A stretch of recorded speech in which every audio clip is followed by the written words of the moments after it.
మనం ఈ video start చేయడానికి ముందు ఒక చిన్న ఎక్స్పెరిమెంట్ చేద్దాం. మీ రూమ్లో చుట్టూ చూడండి.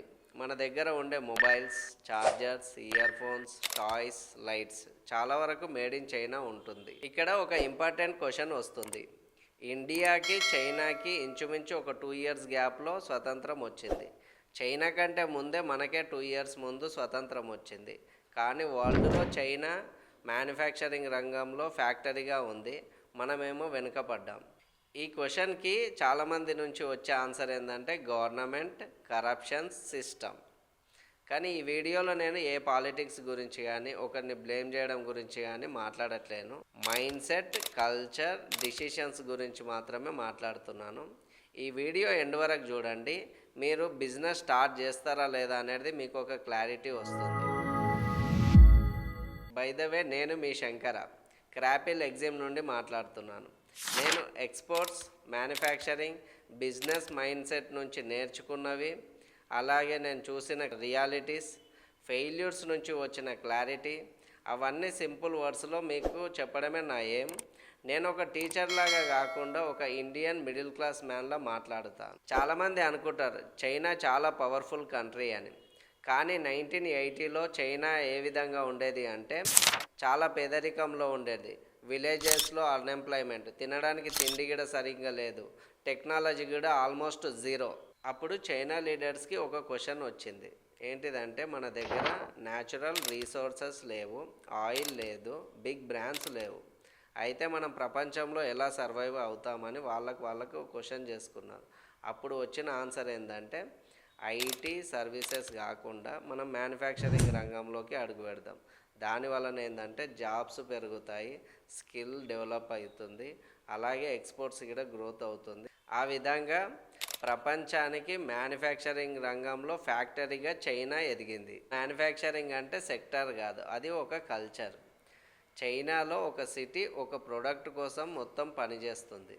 ఈ సిస్టమ్ వల్ల ఏంటిది అంటే రా మెటీరియల్ నియర్ బై ఉంటుంది, సప్లయర్స్ కూడా నియర్ బై ఉంటారు, ట్రైన్డ్ ఎంప్లాయీస్ కూడా ఈజీగా అవైలబుల్ ఉంటుంది, పోర్టులు కూడా దగ్గరగా ఉంటాయి. దీనివల్ల ఏంటంటే time save, cost save and quality కూడా కంట్రోల్ ఈజీగా ఉంటుంది. మన ఇండియాలో మ్యానుఫ్యాక్చరింగ్ ఇండస్ట్రీ పెట్టాలంటే పెద్ద స్ట్రగుల్ లాగా ఉంటుంది.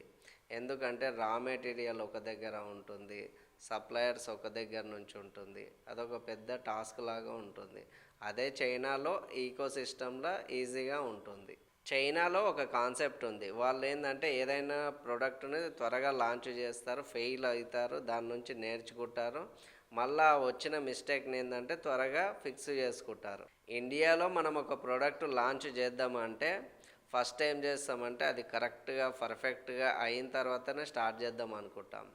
రిస్క్ తీసుకోవడానికి ముందుకు రాము. ఫ్యామిలీని కూడా రిస్క్ పెడదాము అది ఇది అనే ఆలోచనలతోటి మనం ఏమైతే అంటే ఫెయిల్ అయితే ఫ్యామిలీ రిస్క్లో పడుతుందని మనం వెనకడుగు వేస్తుంటాం. బిజినెస్లో speed is equal to power. చైనాలో మ్యానుఫ్యాక్చరర్ ఆలోచన ఎలా ఉంటుందంటే ఈ ప్రోడక్ట్ ఏ కంట్రీకి సూట్ అవుతుంది. అదే మన ఇండియాలో ఈ ప్రోడక్టు ఏ లోకల్ మార్కెట్లో ఈజీగా అమ్ముడవుతుంది అనే ఆలోచన చేస్తాం. చైనా గ్లోబల్ మార్కెట్లో సేల్ చేసి కాన్ఫిడెన్స్ బిల్డ్ చేసుకుంటే ఇండియా వల్ల మనం ఏంటంటే లోకల్గా అమ్మి కంఫర్ట్ జోన్లో ఉంటున్నాం. చైనా వాళ్ళు కాన్ఫిడెన్స్ కోసం కంఫర్ట్ జోన్ని వదిలేశారు. ఇప్పుడు కొంచెం అన్కంఫర్టబుల్ ట్రూత్ గురించి మాట్లాడదాం. ఇండియాలో ప్రాబ్లం టాలెంట్ లేదని కాదు, మన దగ్గర రీసోర్సెస్ లేవని ప్రాబ్లం కాదు. మేజర్ ప్రాబ్లం ఏంటిది అంటే మనం మిడిల్ క్లాస్ మైండ్ సెట్. ఇండియాలో సక్సెస్ని ఎలా డిఫైన్ చేస్తామంటే జాబ్, శాలరీ, సెక్యూరిటీ. మనం రిస్క్ తీసుకోవడానికి వెనకడుగేస్తాం, ఫెయిల్యూర్ వస్తే షేమ్గా ఫీల్ అవుతాం. చైనాలో పేరెంట్స్ వాళ్ళ పిల్లల్ని ఏ విధంగా పెంచుతారంటే నువ్వు బిజినెస్ ట్రై చేయి, ఫెయిల్ అయినా కానీ దాని నుంచి నేర్చుకోవచ్చు, మళ్ళీ దాన్ని సక్సెస్ చేయొచ్చు. ఆ విధంగా చైనాలో పేరెంట్స్ వాళ్ళ పిల్లలను పెంచుతారు. అదే మన ఇండియా విషయానికి వస్తే ముందు నుండి స్టడీ చిన్నప్పటి నర్సరీ నుండి ఏంటంటే నువ్వు డిగ్రీ కంప్లీట్ చేస్తే మంచి జాబ్ వస్తుంది అనే పెంచుతాం. కానీ నువ్వు బిజినెస్ ట్రై చేయి, బిజినెస్ చేస్తే బాగుపడతావు అంటని ఏ పేరెంట్స్ చెప్పట్లేరు. అయితే బిజినెస్ అనేది రిస్క్ అంటానని మన మైండ్లో చిన్నప్పటి నుంచి నింపుతున్నారు. దీంట్లో చాలా మీనింగ్ ఉంది, ఒకసారి ఆలోచించండి. మనం ఏ విధంగా పిల్లలను పెంచుతున్నాం అనేది. 2026లో ఇప్పుడు ఒక హిస్టారికల్ మూమెంట్ స్టార్ట్ అయింది. మనం ప్రజెంట్ జీడిపి వైజ్గా 4th ప్లేస్కు చేరుకున్నాం. ఇప్పుడు చైనాకి ఆల్టర్నేట్గా గ్లోబల్ మార్కెట్ ఆల్టర్నేట్గా మ్యానుఫ్యాక్చరర్స్ గురించి చూస్తుంది. మన ఇండియా దగ్గర యంగ్ యూత్ ఉంది, అలాగే లేబర్ ఉంది, మార్కెట్ కూడా ఉంది. ఇప్పుడు వచ్చిన ఛాన్స్ యూటిలైజ్ చేసుకుంటే వచ్చే నెక్స్ట్ 10 ఇయర్స్లో మ్యానుఫ్యాక్చరింగ్ రంగంలో కూడా మన ఇండియా నెంబర్ 1 స్థానంలో నిలబడడానికి ఛాన్స్ ఉంది. ఈ వీడియో నువ్వు చూస్తున్నావంటే నీకు బిజినెస్ పట్ల, ఎక్స్పోర్ట్ పట్ల, మ్యానుఫ్యాక్చరింగ్ పట్ల ఇంట్రెస్ట్ ఉంటేనే ఈ వీడియో చూస్తున్నావు. అందరూ అంబానీ అవ్వాల్సిన అవసరం లేదు, కానీ ఒక స్మాల్ ఫ్యాక్టరీ, ఒక స్మాల్ మ్యానుఫ్యాక్చరింగ్, ఒక స్మాల్ ఎక్స్పోర్ట్, ఇది కూడా ఒక రెవల్యూషనే.